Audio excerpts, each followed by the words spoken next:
ರಾಜ್ಯದಲ್ಲಿರೋದು ಕಾಂಗ್ರೆಸ್ ತಾಲಿಬಾನ್ ಸರ್ಕಾರವು.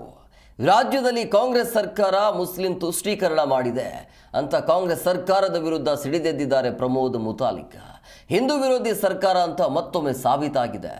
ಮದ್ದೂರು ಗಲಾಟೆಯಲ್ಲಿ 500 ಹಿಂದೂ ಕಾರ್ಯಕರ್ತರ ಮೇಲೆ ಕೇಸ್ ಆಗಿದೆ. ಕಲ್ಲು ಎಸೆದವರನ್ನ ಒದ್ದು ಒಳಗೆ ಹಾಕುವ ಕೆಲಸ ಮಾಡಲಿಲ್ಲ ಅಂತ ಆಕ್ರೋಶವನ್ನು ಹೊರಹಾಕಿದ್ದಾರೆ. ಮತ್ತೊಮ್ಮೆ ಹಿಂದೂ ವಿರೋಧಿ ಅನ್ನುವಂಥದ್ದು ಸಾಬೀತು ಮಾಡಿದೆ. ಮುಸ್ಲಿಂ ತುಷ್ಟೀಕರಣ ಅಂತನ್ನುವಂಥದ್ದು ಸಿದ್ಧವಾಗಿದೆ. ಮುಸ್ಲಿಮರಿಗೋಸ್ಕರನೇ ಕಾಂಗ್ರೆಸ್ ಇರೋದು ಅಂತನ್ನುವಂಥದ್ದು ಕೂಡ ಈ ಪ್ರಕರಣದಲ್ಲಿ ಗೊತ್ತಾಗಿದೆ.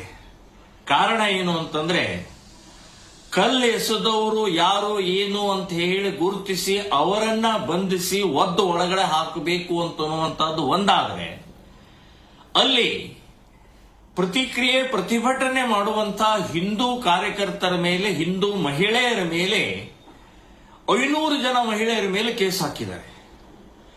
ಇದೇನು ಕಾಂಗ್ರೆಸ್ ಸರ್ಕಾರನೋ ಅಥವಾ ತಾಲಿಬಾನ್ ಸರ್ಕಾರನೋ? 500 ಜನ ಕಾರ್ಯಕರ್ತರು, ಅಲ್ಲಿ 1000 ಜನ ಇದ್ರು, ಎಲ್ಲರ ಮೇಲೆ ಹಾಕಿದ್ದಾರೆ. ಪ್ರತಿಭಟನೆ ಮಾಡಬಾರ್ದ? ಪ್ರತಿಕ್ರಿಯೆ ವ್ಯಕ್ತಪಡಿಸಬಾರ್ದ? ನಮ್ಮ ಗಣಪತಿಯ ಮೇಲೆ ಕಲ್ಲೆಸಿತಾರೆ ಅಂತಂದ್ರೆ ಇದನ್ನು ಪಾಕಿಸ್ತಾನ, ಅಫ್ಘಾನಿಸ್ತಾನ ಇದು? ಸೊ ನಮ್ಮ ದೇಶದಲ್ಲಿ ಪ್ರಥಮ ಪೂಜಕ ಗಣಪತಿಯ ಆ ಕಲ್ಲೆಸೆದಂತ ಸಂದರ್ಭದಲ್ಲಿ ಆಕ್ರೋಶ ವ್ಯಕ್ತ ಆಗಿದೆ.